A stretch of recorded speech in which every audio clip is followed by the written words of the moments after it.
everybody. It's the Badger, and I'm back with one of our super fabulous video podcasts. We talk about cryptocurrency and digital technology and all kinds of cool financial educational information. This is not advice, it is educational information. And we love to give you lots of tools in order to be able to increase your knowledge about all this amazing stuff that's going on in the financial world. With me this morning is a super duper special guy, Johnny Fry. Say good morning, Hi, Johnny. Badger. Hi, Badger. How you doing?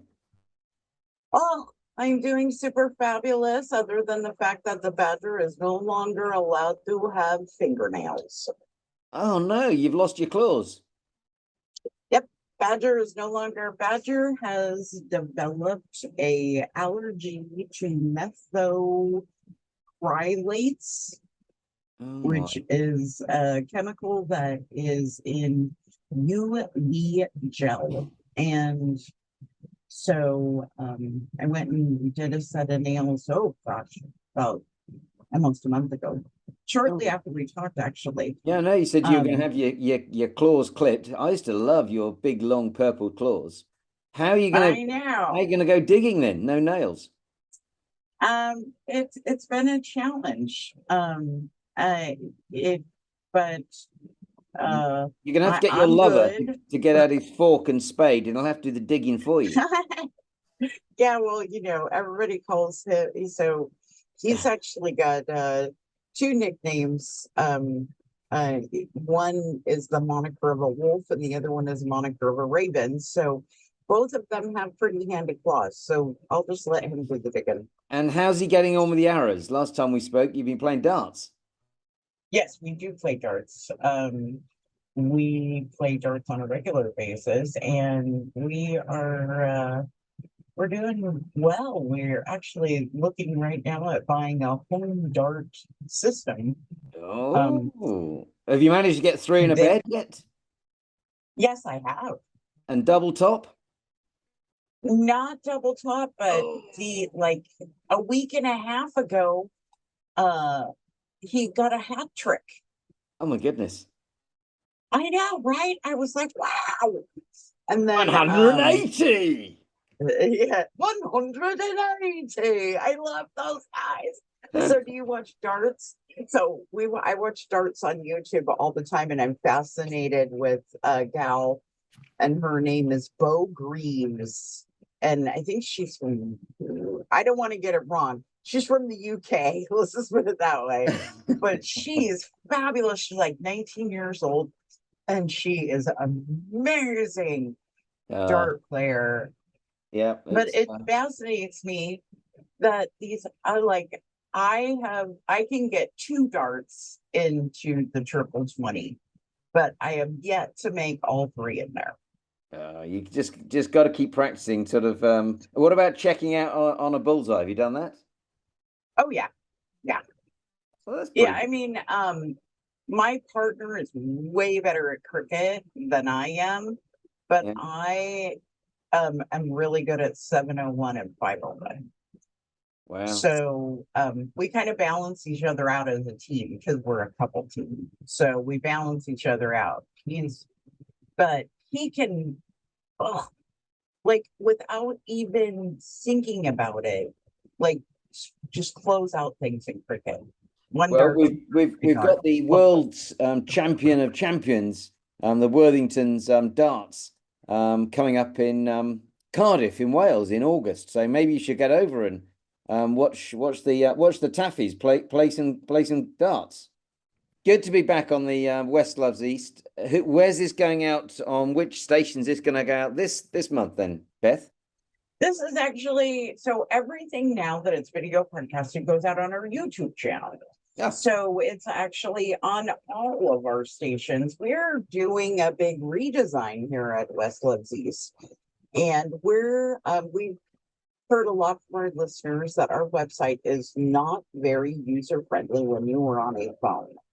So we're doing a big redesign of our website to make it very phone friendly and um not so computer focus based, because we're learning by being in chat groups with our listeners that hardly anybody uses a laptop or a desktop anymore. Everybody's on their phone. Everyone's on the phone?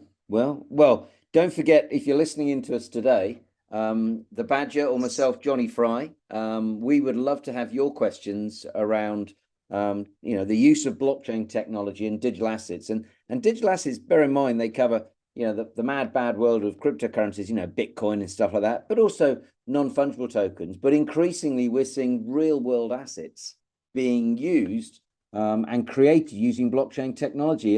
And Badger, that's one of the things that I wanted to sort of talk about a little bit today, because probably the most widely used form of digital assets, in my opinion, will be the use of digital cash.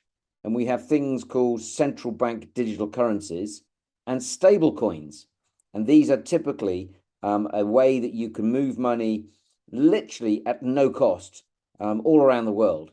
And you might be thinking, well, surely I can do that in any case. But that's just not true, because if you look at some of the poorest members in our societies, the security guard or the cleaner, they're typically having to spend anywhere between 5 and up to 15% to send money back to their friends, family, and loved ones. So if you've got a cleaner in London Absolutely. or New York, yeah, they're being charged a lot of money. And this just seems crazy. And having digital back money, you can bypass all the banks, and it means that you're not doing anything wrong, but it means it's very, very safe and very, very secure. So, Yeah. and we're seeing more companies. So Go on, Badger. so yes, I know this because for years and years, the Badger was the manager for a Korean owned stained glass company.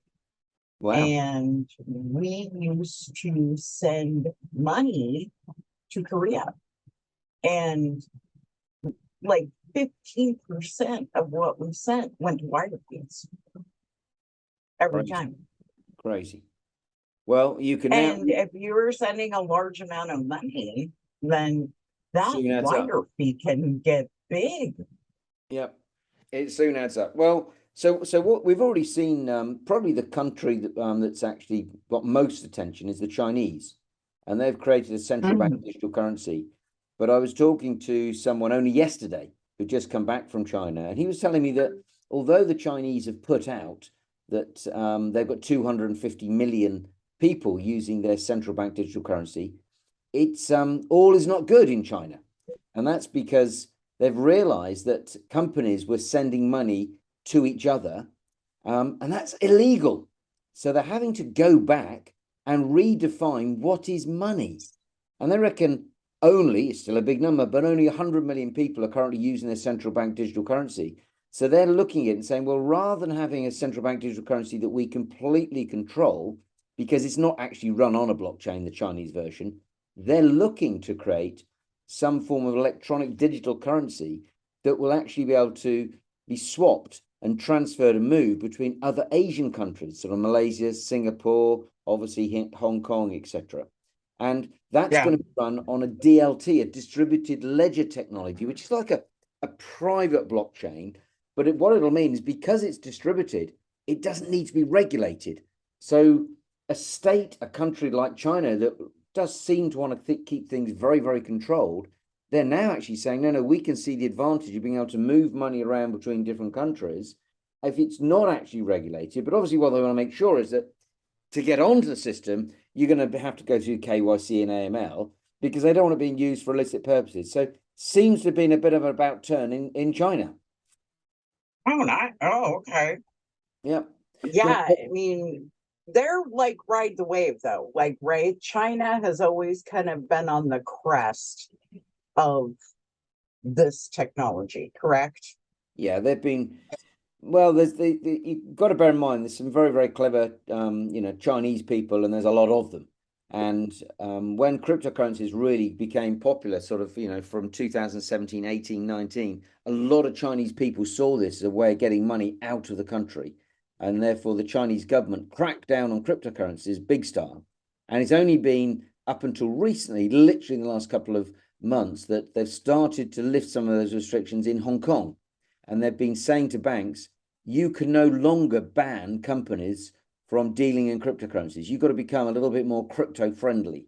So one wonders, well, are they going to roll that out in mainland China? I suspect not in the short term, but it's interesting nevertheless to see that they are almost using Hong Kong as a bit of an experiment. But Badger, the other side of the world, we've got the French Société Générale.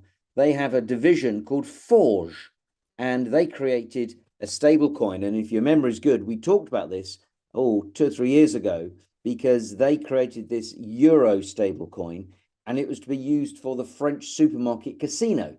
And if you went to a casino and spent your money, you got like loyalty points, and those loyalty points could be swapped into a euro-backed stable coin that Société Générale had developed.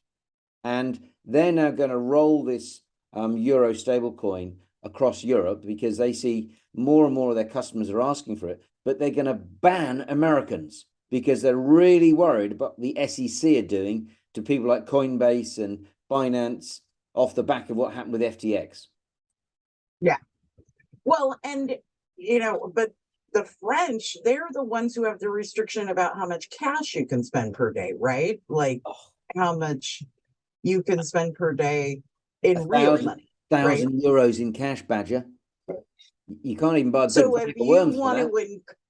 If you want to encourage people to gamble, you better give them something to gamble with. And if they're only allowed to pull $1,000 out of the ATM, that's not a lot to gamble with. No.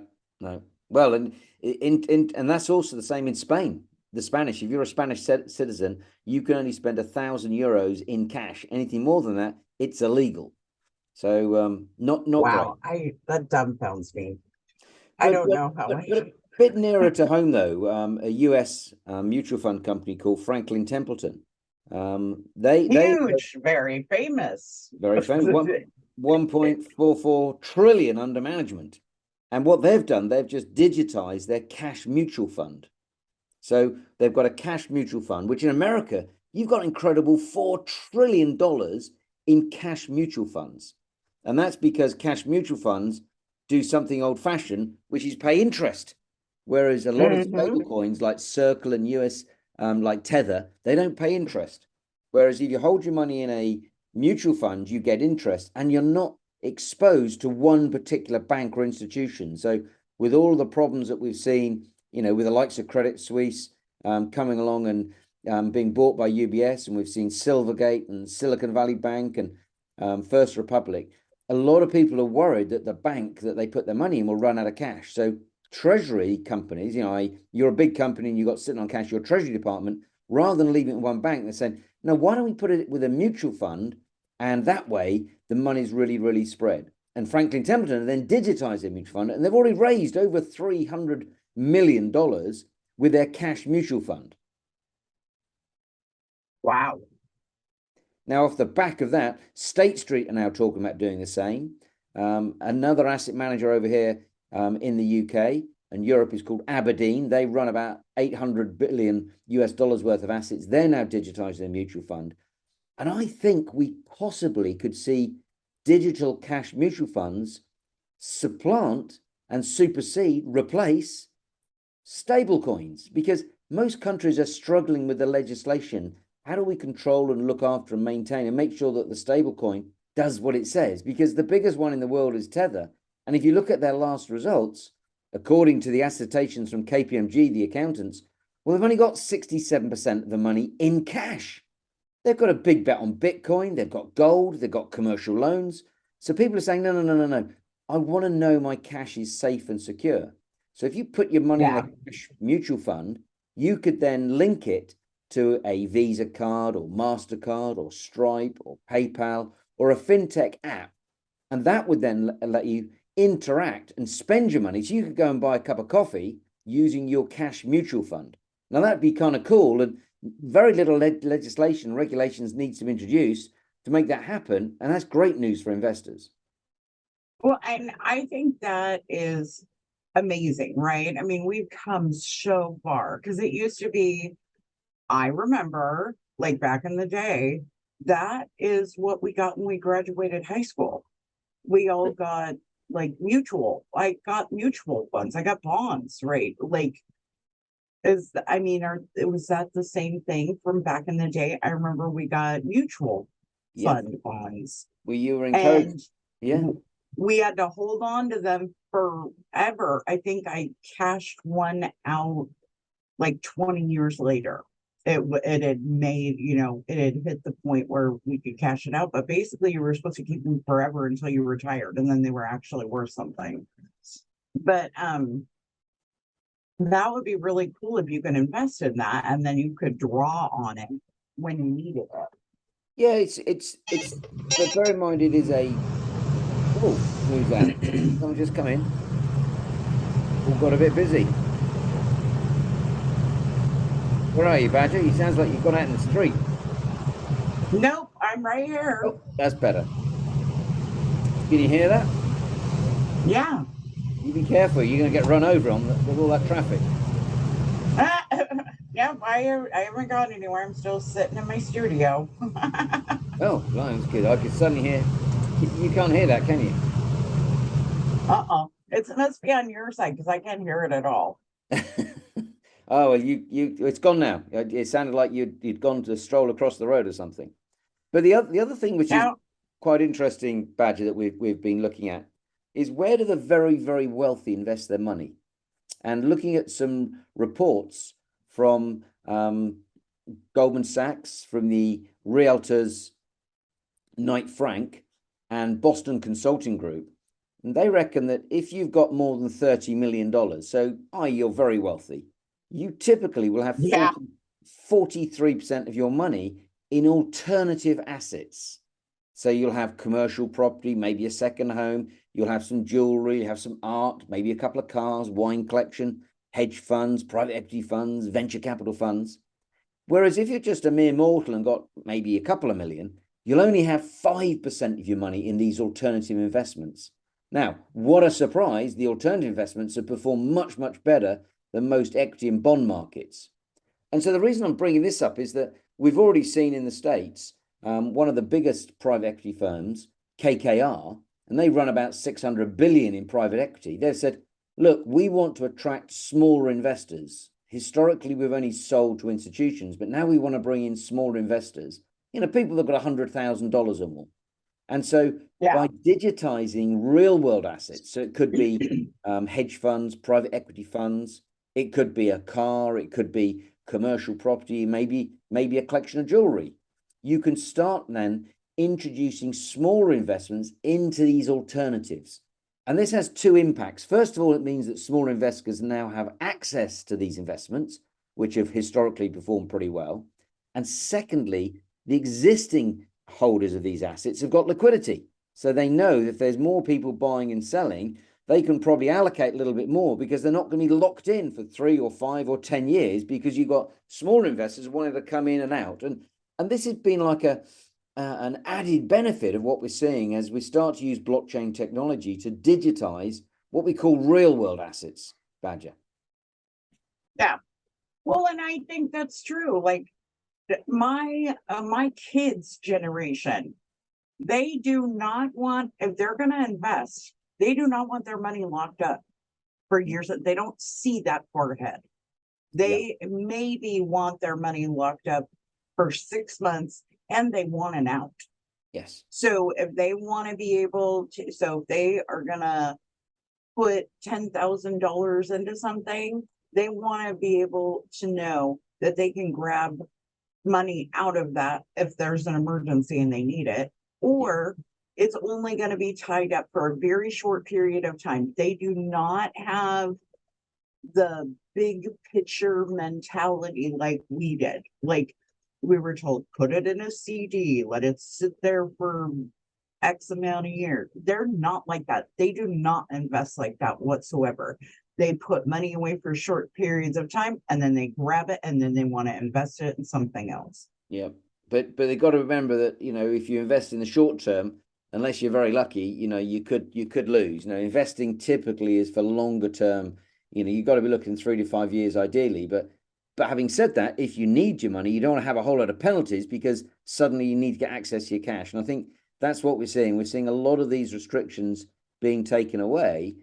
But again, it comes back to the regulator. Are the regulators going to be happy for less sophisticated investors to have access to, private equity funds or VC funds or things like cars and jewelry and wine when they don't really know much about those topics? But then hang on, most of them don't know anything about the banks, and the banks have proved to be pretty risky for people, hasn't it? Yeah, you know what? I have friends that are going mason jar, like have pulled all their money out of banks Yeah. and are keeping it at home. Yeah. Like Well, there is a real fear out there about our banks failing. well, and Badger, they reckon if people took out just 30% of their cash overall, you'd see another 105 US banks collapse.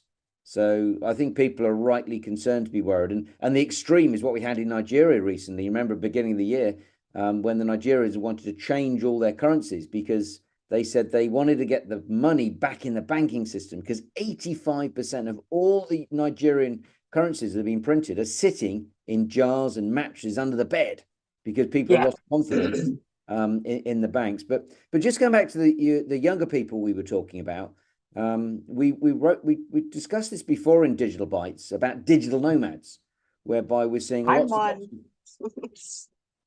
Say again? I'm one. Of course you are. Of course you are. Yes, I am a digital nomad. Yeah. And just this week here in Germany, we've seen they want to change the immigration laws. And most countries are saying, oh, we got far too immigrants, far too many people coming to our country. We don't have the systems and the services and the doctors and the dentists and the schools. But here we are, the Germans saying, we need immigrants because if we don't bring them in, we've got a declining population. And the declining population means we're not having enough babies to replace the number of people that are dying. And our population is getting older, and we need people here to do the work and to look after the elderly. And the Germans reckon by 2035, they're going to need another 7 million people to come into their country to sort of, fuel their economy. And a lot of people, there's a lot of controversy about immigration, but one of the successes, certainly in the US, has been you've had a lot of immigrants that have come into the country that have worked hard and done the jobs which perhaps the indigenous people didn't always necessarily want to do. And we've got the same in this country. We had some figures come out. We've got more people come into the UK this year than we've had ever. But these people are Indians, Chinese, these are young, bright people. And that's the sort of people we want to attract. They're going to work hard. And often they're these digital nomads. They may not stay for the rest of their lives. They may be here for 3 or 5 years, and then they go on to another country. So we're seeing these digital visas being issued by companies and countries as they want to attract some of the brightest and youngest talent to work, spend their money, and help build the economy. I finally feel like there's a topic that we're talking about that I actually know about. Yes, absolutely. We have a lot of amazing talent in this country, and that is due to the NAFTA agreements that we have, because we have a lot of people from Canada and Mexico, and we have what's called a NAFTA TN visa for professionals that are from Canada and from Mexico that can come to work here for employers and stay here and live here, but do not have to become citizens. And they can flow back and forth across the border. And it's a wonderful, wonderful program.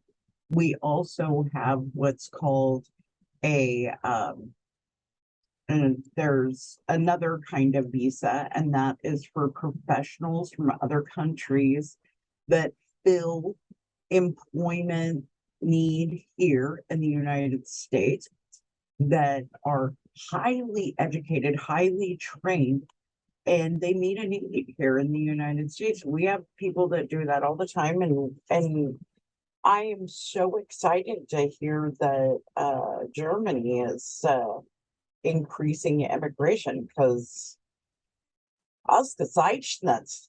I'll go. I Hi Deutschland. I speak German, so Badger, you're a linguistic badger. so I was raised with German and Yiddish. So, going to Germany and being immersed in the language, I would be right back up to speed, hopefully pretty quickly. Um, but like I would raise my hand, like if they said, "Who wants to go work in Germany?" My hand would be up. We would be peace out. Like I would go live in Germany in a heartbeat. That's where my family is all. My maiden name, begins with an S, and I'm not going to say it on air, but it is very German, and we're all from Björn. We're all from the Björn area, or back in the day it was called Bavaria. Well, They're all from Bavaria. well, Badger, another big thing that's happened this week is that for the second time, the Prime Minister of or the leader of India has been invited to speak in both of your legislative houses. This is an honour not being bestowed on many people. I think Churchill actually did it, but not many leaders have actually been asked twice to do it. And the Americans are realizing the importance of the Indian economy, which make up a lot of people that are going between India and America. And you've got some Yeah, of, absolutely. they're and the Indians are fantastic with numbers. And so you often see Indians in some of your most successful IT and tech businesses. And if you look at in the S&P 500, the CEO of Microsoft, of Alphabet, Google, Adobe, IBM, all of them are actually Indians. And so, Yeah, they're Eastern Indians. Yes. absolutely. So what we're seeing is a lot of digital nomads. And the reason that we're talking about this when it comes to, blockchain technology and digital assets is because a lot of these digital assets, a lot of these blockchains are being developed and run by Indians. And if we're going to see more international trade, and India is the biggest democracy in the world by number of people, and by this summer, it'll overtake China as the most populous country in the world, then we're going to see a lot of trade going between India and other countries, and they're going to want to have that trade, the payment of the trade, at the very cheapest rate. So it comes back to the subject at the very beginning of this little session we've had today, Badger. We're going to see the banks seriously disrupted, and the monopoly they've had in terms of the business to business payments, I think it's going to be very, very severely jolted by this new form of moving payments around, and we'll be able to do it without necessarily using the banks.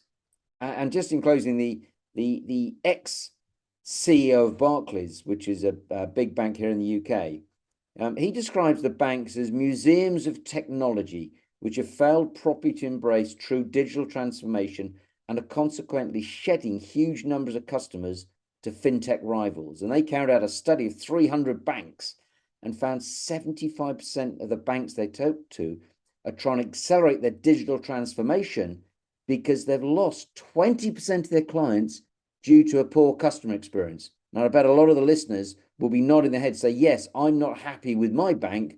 Well, they're changing, they're listening. So it'll be interesting to see, can the banks fight back, Badger? Oh, hey, hand raised. I was with a brick and mortar for years and years and years and years, and I'm 100% digital. I have a digital bank. I do not have brick and mortar. Well, I do. I have a little tiny footprint in my old brick and mortar bank, but pretty much everything I've taken out and I have available to me within one push of a button. I can have my whole account. I have access to everything. I see it. It's digital. It's there. Well, and Badger, that was just what happened with Silicon Valley Bank, because so many people like you are more astute and more in control of their finances. Literally a click of the button. They didn't have to go in queue to ask their money out. Click of the button, they moved it out of Silicon Valley Bank, and that caused a huge rush. And that's what caused a lot of the problems. But Badger, we've got to go. I know the sun's coming up on the west coast. I'm here Yeah. in London. What a beautiful sunny day. So It is a pretty day here too. The sun is coming out, and it's as we rarely do these on Saturdays, but today is a Saturday, and yeah. then today is Dirt League Day for me and the Wolfman. So Yeah. Well, there you go. But Badger, please get your listeners to send us more questions. Some of the articles that we've I gone through are as a result of what they're asking us for information. So we're happy to, and they can either get hold of you on LinkedIn or myself, Johnny Fry. And we do a weekly newsletter called Digital Bytes. And if they want to get a copy of that, yep. contact you or just find me on LinkedIn, and we'll make sure they get a weekly copy talking about blockchain technology and digital assets, where they're being used in different industries all over the world. Yes, and I actually have something cool to say real quick because we are wrapping up. But I've made a contact, and he is a primary in the hip hop industry. And did you know that people who are in the hip hop industry love cryptocurrency? Love it. Really? And so I am creating flyers for him, and he owns a recording studio, and he deals with a bunch of primaries in the hip hop industry, and he's gonna pass out these flyers at his recording studio and solicit questions from all of his peeps that want to know Brilliant. more about cryptocurrency and blockchain technology. And I was like, that's so cool. So Yeah, yes, well, we are going to see an influx of questions from new people and hopefully a whole bunch of new listeners. fantastic. Okay, and hopefully next time we're on the air, our good friend James will be back on. He couldn't come this time because unfortunately his dad passed away. And he's sorting out a lot of stuff. No. Yeah, no, James had a Oh tough my old time. goodness. So our thoughts and prayers are with him at the moment. Yeah, please give him when next time you talk to him, because you talk to him far more frequently than I do. I do. I talk to him every week. Please, yeah, please tell him that my sympathies are with him, and that I am no stranger to that whatsoever, and it's so difficult. Yeah, not easy. And love to his mom, and to his wife and son too. I will. All right, Badger, we're going to go. Great talking to you, and we'll be back on the air very soon, I hope. Okay, perfect. All right, take care. This is the Badger, and this has been the digital blockchain cryptocurrency myth busting video podcast. See y'all next time. Bye bye. Take care. Bye bye.